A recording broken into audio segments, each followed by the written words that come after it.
నమస్కారం. తెలుగు రాజ్యంకి స్వాగతం. నేను మీ సంధ్య. మన తెలుగు రాజ్యం ఛానల్ ద్వారా సినిమాలకు సంబంధించి అటు అనేక మంది దర్శకుల గురించి, నిర్మాతల గురించి, అలాగే మెగాస్టార్ చిరంజీవి గురించి, దాంతోపాటు వాళ్ళతో పెనవేసుకున్న అనుబంధాల గురించి చాలా విషయాలు మాట్లాడుకున్నాం. ఈ నేపథ్యంలో రీసెంట్గా రుద్రవీణ సినిమాకు సంబంధించి తెలుగులో మన చిరంజీవి గారు ఎంత అద్భుతంగా చేశారో, తమిళంలో కమల్ హాసన్ గారు అంత చెత్తగా చేశారు అన్న ఒక అంశానికి సంబంధించి మనం ఒక వీడియో చేశాము. దానికి సంబంధించి ఓన్లీ తమిళని చూసి చాలామంది కమెంట్స్ పెట్టారు. అసలు కమల్ హాసన్ తోటి కంపారిజన్ ఏంటంటే, ఇక్కడ యాక్టింగ్ విషయంలో చిరంజీవి గారిది ఒక జోనర్, కమల్ హాసన్ గారిది ఒక జోనర్.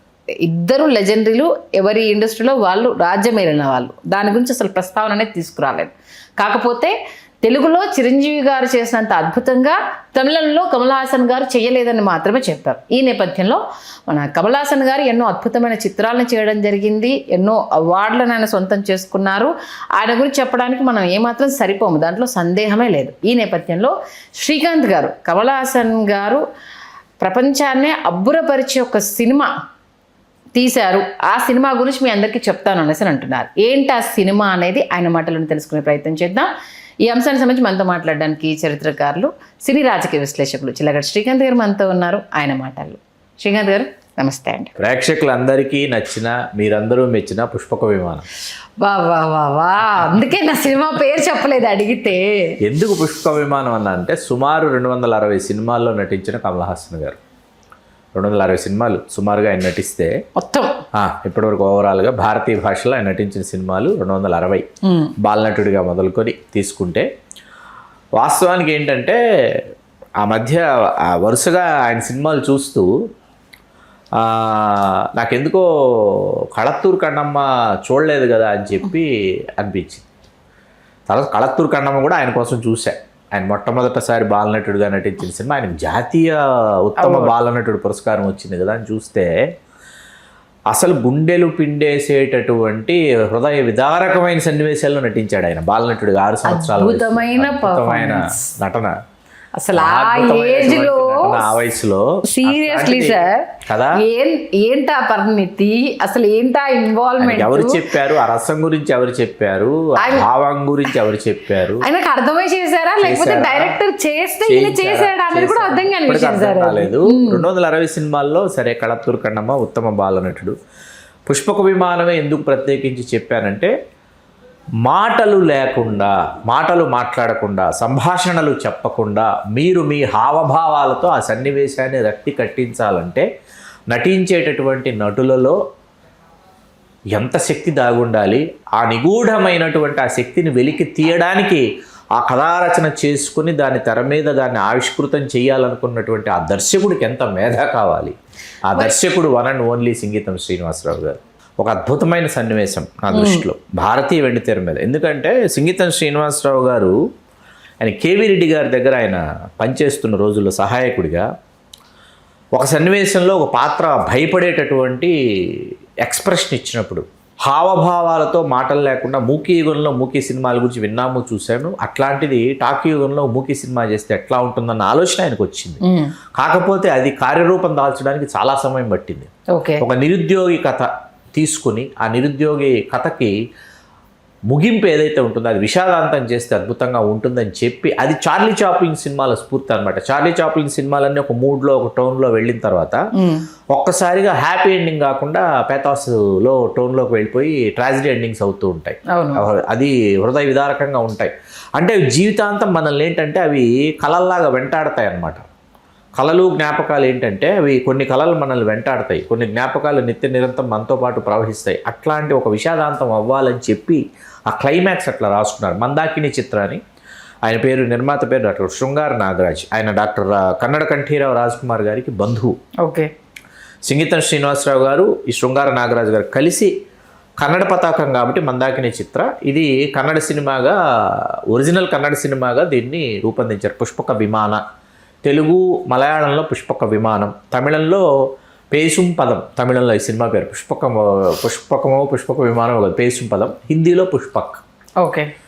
అనుకున్న తర్వాత కమల్ హాసన్ గారు అంతే కదా, కన్నడలో అట్ ఏ టైం ఏముంది,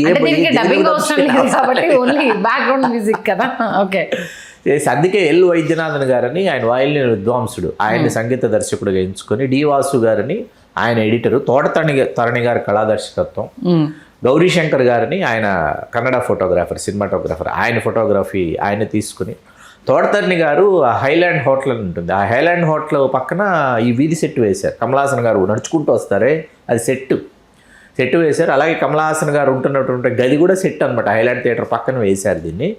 మిగతా సినిమా అంతా Windsor manor hotel, 5 star hotel. మీకు విషయం తెలుసా, 1987లో సినిమా విడుదలైంది. మంచి వర్షాకాలం అయిపోయి బాగా చలికాలం అనమాట. ఆ చలికాలంలో విడుదలైంది. సినిమా ఆడుతున్న సమయంలో మాకు పరీక్షలు ఏవో ఉన్నాయి. పరీక్షలు అయిపోయిన తర్వాత ఏంటంటే సినిమా రెగ్యులర్ షోస్ తీసేసి ఓన్లీ మార్నింగ్ షో వేశారు. ఓకే. ఆ మార్నింగ్ షో వేసిన రోజు కూడా లాస్ట్ డే మార్నింగ్ షో అనమాట. ఆ షో తీసేస్తే ఇంక సినిమా చూడటానికి లేదు. నేను ఎలాగైనా ఆ రోజు అనుకోకుండా చాలా వర్షం పడుతుంది. ఆ రోజు మా అమ్మని చాలా బతిమలాడి బామాలి ఏదేదో చేసి సినిమాకి వెళ్ళి అలా వర్షంలోనే వెళ్ళి చూసినటువంటి జ్ఞాపకాలు ఇంకా నన్ను వెంటాడుతున్నాయి. తర్వాత టీవీలో బోల్డ్ సార్లు మనం ఎన్నోసార్లు చూసినప్పటికీ ఏంటంటే మొదటిసారి అది మన మస్తిష్కం మీద వేసేటటువంటి ముద్ర చాలా జీవితకాలం మనల్ని వెంటాడుతుంది. అది ప్రగాఢంగా ఉంటుంది ఆ ముద్ర. ఆ సినిమాలో నిరుద్యోగి కథని ఆ క్యాన్వాస్ మీద తీసుకొచ్చి, అతనేమో క్రూరుడు కాదు, అతనికి 5 స్టార్ హోటల్ ఉన్న ఆర్టిస్ట్ పేరు సమీర్ కక్కర్ అని, అతను నుక్కడని అప్పుడు హిందీలో సీరియల్ వచ్చేదండి. ఓకే. ఆ సీరియల్లో తాగుబోతు పాత్రలో జీవించేశాడు అతను, కక్కర్ అనే యాక్టర్. అతన్నే తీసుకొచ్చి ఆ తాగుబోతు ధనవంతుడి పాత్ర వేయించారు. అతన్ని చంపాలనుకునేటటువంటి పాత్ర ఏమో టిను ఆనంద్ గారు, ఆ రహస్య ప్రేమికుడి పాత్ర ఏమో ప్రతాప్ పోతన్ గారు. చాలా కామెడీగా ఉంటుంది ఆ క్యారెక్టర్. ప్రతాప్ పోతన్ గారు. ఈయనకేమో రోడ్డు మీద తాగి పడిపోయినటువంటి కక్కర్ కనిపించడం, అతని కోటు జేబులో ఈ పుష్పక్ హోటల్ తాలూకు తాళం కనిపించడం, ఇతన్ని తీసుకెళ్లి అతని రూమ్లో పెట్టి కట్టేసేయటము, ఇవన్నీ అతను మంచివాడని చెప్పడానికి, కమలాసన్ చెడ్డవాడు కాదు, అతను మంచివాడని చెప్పడానికి ఫ్యాన్ గాలు ఇతనికి తగిలేలాగా. అట్లాగే అతను మార్నింగ్ అతని కాలకృత్యాలు తీర్చడానికి అతని హోటల్ నుంచి వచ్చి ఇతని కాలకృత్యాలు తీర్చి దాన్ని నీట్గా గిఫ్ట్ ప్యాక్ చేసుకుని వెళ్ళి బస్ స్టాప్లో పాపం అక్కడ వాడెవడో ఒకడు కాదు ఒకడు బస్ స్టాప్లో వాడు ప్రయాణికుడే, వాడిది మర్చిపోయి వెళ్ళిపోతున్నాడు అని చెప్పి వాడు పట్టుకెళ్ళి వాడు అక్కడి నుంచి వాడు హాస్పిటల్కి కూడా హాస్పిటలైజ్ అవుతాడు. వాడు ఫైనల్గా ఆయన ఎప్పుడు తీసుకొచ్చా ప్యాకెట్ చేసినా వామిటింగ్ చేసుకోవడం, ఇవన్నీ చార్లీ చాప్లిన్ గారి సినిమాల్లో నుంచి స్ఫూర్తి పొందిన సన్నివేశాలు అయినప్పటికీ సినిమాలో ఈ సినిమా ఎవరికి తెలియని విషయం, సత్యజిత్ రే గారికి సినిమా చూపించారు. ఓకే. చూపించిన తర్వాత సినిమా అంతా చూసిన తర్వాత ఆయన హృదయాన్ని హత్తుకున్న సన్నివేశం ఏంటో తెలుసా మీకు? మీరు ఇందాక చెప్పిన సన్నివేశం కాదు. అసలు ఆ పుష్పక్ హోటల్ ప్రొపరేటర్ మరణించాడు. ఆ భౌతికాయానికి అందరూ నివాళులు అర్పిస్తుంటే కమలాసన్ గారు అమల గారు ప్రేమించుకునేటటువంటి సన్నివేశం అనమాట. వాళ్ళేంటి ఆ భౌతికాయం చుట్టూ తిరిగి వచ్చే లోపు వాళ్ళిద్దరూ ప్రేమలో పడేటటువంటి, అక్కడ అది ఆలోచించవచ్చు, అక్కడ వాళ్ళిద్దరూ ప్రేమలో పడచ్చు అనే ఆలోచన రావడం చాలా గొప్ప విషయం దర్శకుడికి అని చెప్పి సత్యజిత్ రే గారు సింగీతం గారితో అన్నారంట. అట్లా ఆ సినిమా సృష్టించిన సంచలనాలు, జాతీయ పురస్కారాలు, తర్వాత ఫిలింఫేర్ పురస్కారాలు, కన్నడ నాట పురస్కారాలకు అసలు కొదవలేదన్నమాట. అన్ని పురస్కారాలు వచ్చినాయి. ఆ సినిమాలో మీరు ఇందాక చెప్పినట్టు పిఎల్ నారాయణ గారి పాత్ర 3 సన్నివేశాలకు మించి ఉండదు. ఆ సినిమా చూస్తున్నప్పుడు పిఎల్ నారాయణ గారి హావభావాలు చూస్తున్నప్పుడు ఏమనిపిస్తుంది, ఈయన కోసం తెలుగు సినిమా రచయితలు మరిన్ని గొప్ప పాత్రలు ఈయన కోసం ఎందుకు సృష్టించలేదని అనిపిస్తుంది పిఎల్ నారాయణ గారి కోసం. అది మీకేంటంటే ఆయన చనిపోయిన తర్వాత, బిచ్చగాడైనా తను చచ్చిపోయిన తర్వాత వాళ్ళు వచ్చి ఆ డబ్బులు ఏరుకునేటటువంటి సన్నివేశం, అతన్ని ఆ భౌతిక ఆ శవాన్ని ఎప్పుడైతే తీస్తే అతని కూర్చున్నటువంటి ఆ చింకి చాప కింద డబ్బంతా ఉంటుంది. ఆ డబ్బంతా చల్లా చెదరేటప్పటికి వీళ్ళందరూ ఆ డబ్బుల కోసం వీళ్ళందరూ ఎగబడతారు. కాకుల్లాగా, జంతువుల్లాగా, జంతు ప్రవృత్తి అనమాట. అది చూసిన తర్వాత కమలాసన్ గారికి ఏమవుతుందంటే ఏహ్యత, మనుష్యుల పట్ల ఏహ్యత వచ్చేసి అప్పటికప్పుడు తన మనసు మార్చుకుని వెళ్ళి అతన్ని తీసుకొచ్చి విడిచిపెట్టి, తర్వాత తన మీద హత్యా ప్రయత్నం జరుగుతుంటే అది పాపం అర్థం చేసుకోడు కమలాసన్ గారిని చంపడానికి కాదు కదా వాడు వచ్చేది, టీను ఆనంద్ వచ్చేది కక్కర్ని చంపడానికి వస్తుంటాడు. అది మంచు కత్తి పాపం ఫ్రిడ్జ్లో పెట్టేవాళ్ళంట డైలీ. అది అక్కడ సెట్లో వచ్చేటప్పటికి ఆ లైట్స్ అవి వెలిగించేటప్పుడు కరిగిపోయేదంట. అందుకని యాక్రిలిక్తో తయారు చేసి కత్తి తయారు చేసి పెట్టుకున్నారంట. అట్లాగా కనుక్కుంటాడు కమలాసన్ గారు తర్వాత, ఏది అతను వెనకాల వెళ్ళి ఎందుకోసం జరిగింది, ఎవరి కోసం జరిగింది అవన్నీ కనుక్కుంటాడు. ఇందులో మెజిషియన్గా చేసిన అతను బెంగళూరులో మెజిషియన్ అండి, కేఎస్ రమేష్ గారిని. హీఈస్ వెరీ యంగ్ అనమాట. అతను అమలగారి ఫాదర్ లాగా కనిపించాలని చెప్పి అతనికి చాలా ఏజ్డ్ మేకప్ అది గడ్డం అది పెట్టి మేకప్ చేశారు. భలే ఇంట్రెస్టింగ్ గా ఉంటుంది. ఫస్ట్ హీరోయిన్ అమలగారు కాదు, నీలం కొఠారిని, తను heroine, Mumbai heroine first. Okay. ఆ అమ్మాయిని అనుకున్నారు సంగీత శ్రీనివాస్ గారు, అమ్మాయితో మాట్లాడారు, కమర్షియల్స్ మాట్లాడారు, ఎవ్రీథింగ్. అమ్మాయి కాస్ట్యూమ్ విషయంకి వచ్చేటప్పటికి అమ్మాయి ముంబైలో ఎలా ఉంటుందో గ్లామరస్గా మోడర్న్గా అట్లాగే ఉంటాను ఈ క్యారెక్టర్ కోసం అంటే ససేమర్ అట్లా ఉండకూడదు, అక్కడ పక్కింటి అమ్మాయిలాగా ఎదురింటి అమ్మాయిలాగా ఒక అమ్మాయి ఉంటే క్యూట్గా ఎలా ఉంటుందో అలా ఉండాలి, అలా అనుకుంటున్నాను. కాస్ట్యూమ్ వేసుకుంటే దాని మీద దృష్టి వెళ్ళిపోతుంది, యాక్టింగ్ మీద ఎవరు చూడరు. అందుకే అమలగారిని తీసుకున్నారు. అమలగారు అద్భుతంగా చాలా చెవిదిద్దులు కొనే సన్నివేశం ఒకటి ఉంటుంది అద్దంలో ఇలా సీన్, అది అద్భుతమైన సన్నివేశం. అదైతే నీకు నప్పవు అని చెప్పి ఒక ఎక్స్ప్రెషన్ ఇస్తాడు కమల్ హాసన్ గారు అనేసి అంటారు. అంటే తర్వాత మళ్ళీ చూసి చూడనట్టే ఉంటుంది, అయినా సరే మళ్ళీ అద్దంలో తను చూస్తున్నాడా లేదా అంటే ఇలా ఇలా అని పెట్టేసి ఇలా చూస్తూ అనేసి చాలా బాగుంటుంది నిజంగా. అది వైఫ్ అండ్ హస్బెండ్ మధ్య ఆయన డ్రింక్ చేస్తున్నాడు అని ఆవిడ ఫరీదా జలాల్ అని పేపర్ లో గారు చేశారు ఆ పాత్ర. ఆ సినిమాలో ఏంటంటే సంగీతం గారిని ఎవరు అడిగారు, ఇప్పుడు అడిగితే ఎందుకు సార్ ప్రతి పాత్ర చాలా సహజంగా కనిపించింది, ఎందుకు ప్రతి ఒక్కరూ పూర్తిగా వాళ్ళు లీనమైపోయి చేశారంటే ఆయన ఒకటే చెప్పారు, షూటింగ్లో ఏ సీన్ జరుగుతున్నా నెక్స్ట్ ఆర్టిస్టుల సీన్ ఉందనుకోండి, లేదా నెక్స్ట్ మీ షాట్ ఉంది, మీ మీద క్లోజ్ షాట్ తీస్తున్నాం ఇప్పుడు, తర్వాత మన మీద కాంబినేషన్ షాట్ తీయాలనుకోండి, మీకు క్లోజ్ షాట్ తీస్తున్నాను కదా మమ్మల్ని అందరూ రిలాక్స్ అయ్యి బయటకు వెళ్ళి కూర్చోండి అని చెప్పలేదు ఆర్టిస్టులకి, అందరు ఇక్కడే కూర్చొని సీన్ చూడాలని చెప్పారు. ప్రతి సీన్ అలాగే తీశారు. దాంతో ఏమైపోయిందంటే అందరికీ ఏం తీస్తున్నారో తెలుసు, ఏం జరుగుతుందో తెలుసు, ఏ హావభావాన్ని ఏ భావ వ్యక్తీకరణతో పలికించాలో అర్థమైపోయింది. అది సాధ్యమైంది అక్కడ. మీకు ఇప్పుడు దాన్ని రసానుభూతి చెందడం అంటారు. రసానుభూతి చెందితేనే, ఆ పరిపక్వత పొందితేనే, ఆ సిద్ధి కలిగితేనే మీరు దానిని ఆవిష్కృతం అవుతుంది, లేకపోతే ఆవిష్కృతం కాదు. అక్కడ హింస జరుగుతోంది, ఆ హింస మీరు ఇక్కడ మానసికంగా అనుభవించాలి. అక్కడ ఆనందం తాండవిస్తుంది, ఆనందం తాండవించేటటువంటి ఆ భావాన్ని మీరు పొందాలి. పొందినప్పుడు మీరు అక్కడ దాన్ని పూర్తి స్థాయిలో దీన్ని మీరు ఆవిష్కృతం చేయగలుగుతారు. అట్లా ఆవిష్కృతమైనటువంటి ఒక అద్భుతమైన దృశ్యకావ్యం పుష్పక విమానం. ఇందాక మొదట్లో నేను చెప్పినట్టు 260 సినిమాలు చేసిన కమల్ హాసన్ గారు ఇవాళకి మీరు ఇందాక దర్శకుడిగా దారి తప్పారు, దర్శకుడిగా ఆయన దారి తప్పలా. పోతురాజులు అంటే అద్భుతమైన, తమిళంలో విరుమాండి, రషో మ్యాన్ అని చెప్పేసి అకిరా కురసావా, ప్రపంచ ప్రఖ్యాత దర్శకుడు అకిరా కురసావా దర్శకత్వం వహించిన రషో మ్యాన్ స్క్రీన్ ప్లేని ఆధారం చేసుకుని చేసినటువంటి విరుమాండి, తెలుగులో పోతురాజు. అద్భుతం అనమాట. అందులో పెద్దగా ఆడలేదు కదా, బాగా ఆడిందండి, తెలుగులో కూడా బాగానే ఆడింది. కన్ఫ్యూజన్ డ్రామా ఉంటుంది. అవును, మీ పాయింట్ ఆఫ్ వ్యూలో మీ దృష్టికోణంలో మీరేం చెప్తున్నారు, మీ దృష్టికోణంలో ఒక కథ ఉంటుంది, నా దృష్టికోణంలో ఇప్పుడు నా మీద మీకు ఒక అభిప్రాయం ఉంటుంది, మీ మీద నాకు ఒక అభిప్రాయం ఉంటుంది, మన కెమెరామెన్ మీ మీద ఒక అభిప్రాయం ఉంటుంది. ఈరోజు ఇక్కడ జరిగినటువంటి సంఘటనను సన్నివేశాన్ని నేను ఒకలాగా చిత్రీకరించి చెప్పా, మీరు ఒకలాగా చిత్రీకరించి చెప్పా, అతను ఒకలాగా చిత్రీకరించి చెప్పాడు. ఆ point of view, who is villain, who is character artist, who is hero అంటే కథాగమనం మనకు అర్థమవుతుంది. కానీ చెప్పేటటువంటి టోన్ ఉందే, ఆ ధ్వని ఉందే, చెప్పేటటువంటి ధ్వని, ఆ ధ్వనిలో చాలా లేదు నేను చాలా బాగా వెన్నెలకంటి గారు చేశారు, చాలా బాగా చేశారు. మా మైండ్ లోకి ఎక్కలేదేమో మేబీ సినిమా అది, అదే అంటున్నా. మా అప్పుడు సీరియస్ గా జస్ట్ ఎంగేజ్ లో ఉంటారు, ఎర్లీ టీన్స్ ఏంటో అరిచి అరిచి సౌండ్లు 4 or 5 అరిచి అరిచి ఆ సౌండ్లు అంటే అప్పటివరకు చూసిన కమల్ హాసన్ గారిని దీంట్లో చూసేసరికి ఎందుకో. కానీ దర్శకుడిగా కూడా నాకు కమల్ హాసన్ గారు, స్క్రీన్ ప్లే రచయితగా కమల్ హాసన్ గారు ఏం చేసినా బాగుంటుంది, నాకు ఆయన నటించినా బాగుంటుంది, నా డాన్స్ చేసినా బాగుంటుంది, ఎలా ఏం మాట్లాడినా బాగుంటుంది కమల్ హాసన్ గారు. కాబట్టి అసలు పుష్పక విమానం, ఇందాక మనం చిరంజీవి గారి సినిమాలు చాలా మాట్లాడుకున్నాం. నటులు మీరు కావాలనుకుంటున్న వాళ్ళు, కళాకారులు మేము కావాలనుకుంటున్న వాళ్ళు, ఈవేళ ఉన్నటువంటి ఈ మాధ్యమాల ద్వారా మీరు ప్రేక్షకుల్ని పలకరిద్దాం అనుకుంటున్న వాళ్ళు, ఎక్స్ప్రెషన్ అంటే ఏంటి, భయానికి మీరు ఏ ఎక్స్ప్రెషన్ ఇస్తారు, ఆనందానికి ఏం ఎక్స్ప్రెషన్ ఇస్తారు, అసహ్యానికి ఏం ఎక్స్ప్రెషన్ ఇస్తారు, రహస్యానికి ఏం ఎక్స్ప్రెషన్ ఇస్తారు, ఇవన్నీ తెలుసుకోవాలి, నేర్చుకోవాలంటే ఒక సున్నితత్వం ఉంటుందండి, ఒక సునిశితత్వం ఉంటుంది.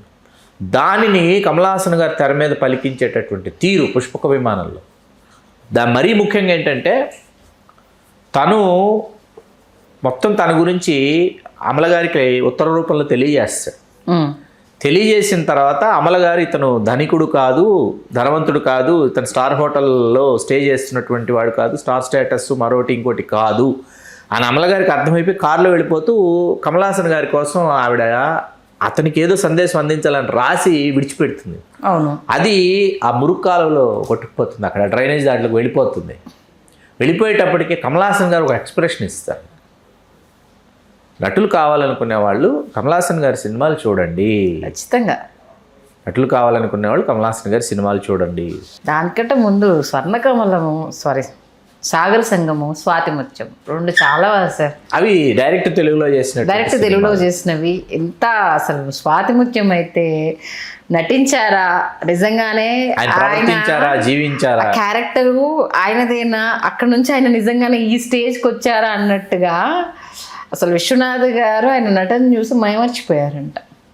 ఎందుకు నేను కమల్ని చూస్ చేసుకున్నాను అనడానికి చాలా రకాల ఇది చేశారు ఆయన. అది విశ్వనాథ్ గారు రెండు సందర్భాలండి. ఈ సందర్భంగా మీరు గుర్తు చేశారు కాబట్టి ఇద్దరు గురించి చెప్పాలి. విశ్వనాథ్ గారు ఇద్దరు గురించి చెప్పారు, ఒకటి కమల్ హాసన్ గారు, ఒకటి చిరంజీవి గారు.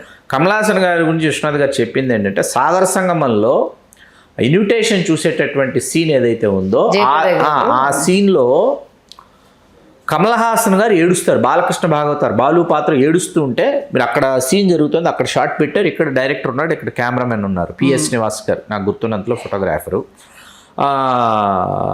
విశ్వనాథ్ గారు తీస్తున్నారు, పిఎస్ ప్రకాష్ గారు ఫోటోగ్రాఫర్.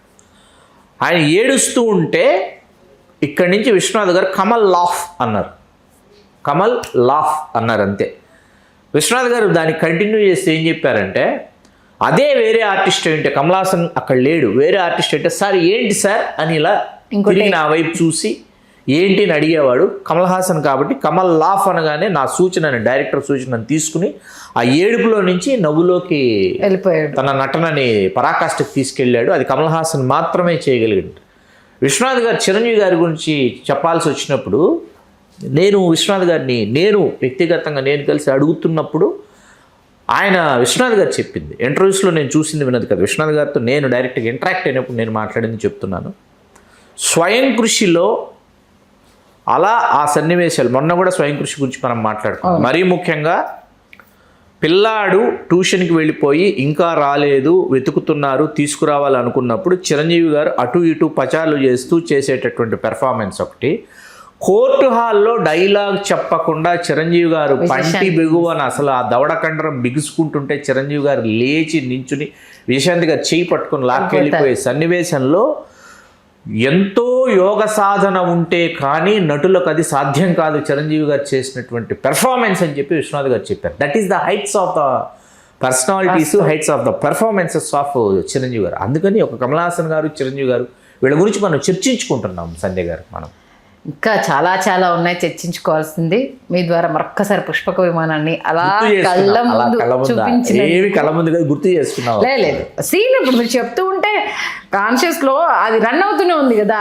ఓకే, ఈ సీన్ లో అలా ఇప్పుడు మీరు చెప్పంగానే చెవికమ్మల్ని నాకెందుకు గుర్తొచ్చింది, అది చూసింది ఆవిడ ఇలా పెట్టి ఆయన చూస్తున్నాడా లేదా అని ఎందుకు వచ్చింది అది నేను చెప్పేది. దాంట్లో ఏంటంటే అధ్యయనం అనేది ఎంత గొప్పగా ఉంటుందంటే, దర్శకుడు అధ్యయనం సింగీతం శ్రీనివాసరావు గారు, వాడు రోజు టీ తీసుకొచ్చి పోసుకుంటూ పైకి వచ్చి ఒక బాయ్ ఉంటాడు.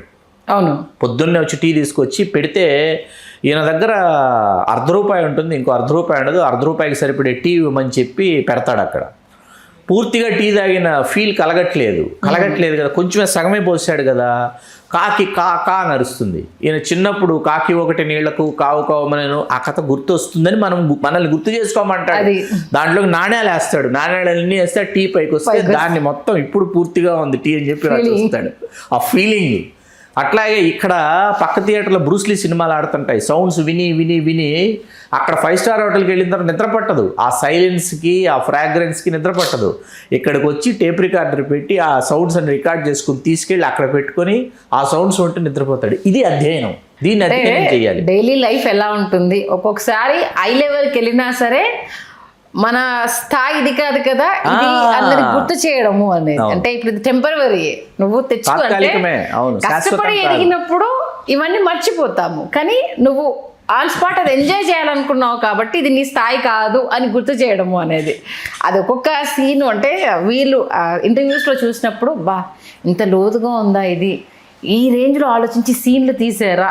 ఆ డబ్బు విషయానికి వచ్చినప్పుడు అంటే డబ్బు లేనప్పుడు ఆ రూపాయి తీసి వెయ్యాలా వద్దా అని ఆలోచన, డబ్బు వచ్చాక 10,000 కట్టి తీసుకెళ్ళినప్పుడు కేఎల్ నారాయణరావు గారు ఇలా అని ఆ ఎక్స్ప్రెషన్ ఇవ్వడం అంటే ఓకే నువ్వు ఆ సంపాదించావు అన్న ఫీలింగ్.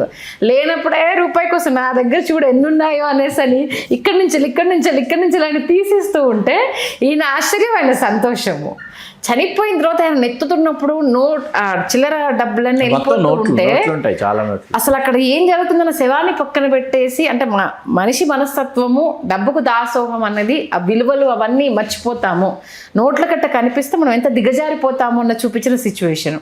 ఒక్కొక్కటి సార్ నిజంగా మన లైఫ్లో ఇవి కదా ఉండాల్సినవి జరుగుతున్నవి అనేసి అన్నది హ్యాట్స్ ఆఫ్. మరొక్కసారి సంగీతం గారి డైరెక్షన్ని, దాంట్లో కమల్ గారు కావచ్చు, అమల గారు కావచ్చు, మిగతా క్యారెక్టర్ ఆర్టిస్ట్ కావచ్చు, అందరినీ గుర్తు చేసినందుకు thank you so much Srikanth. ధన్యవాదాలు సండి గారు. హలో, తెలుగు రాజ్యం ఛానల్ చూస్తున్నారా? సామాజిక రాజకీయ జీవన చిత్రణే తెలుగు రాజ్యం. అతిశయోక్తులు అసత్యాలు ఉండవు. రాజకీయ కోణం కాదు, ప్రజా కోణమే కొలబద్ద. తెలుగు రాజ్యం వీక్షణ మీ ఉత్తమ అభిరుచికి నిదర్శనం.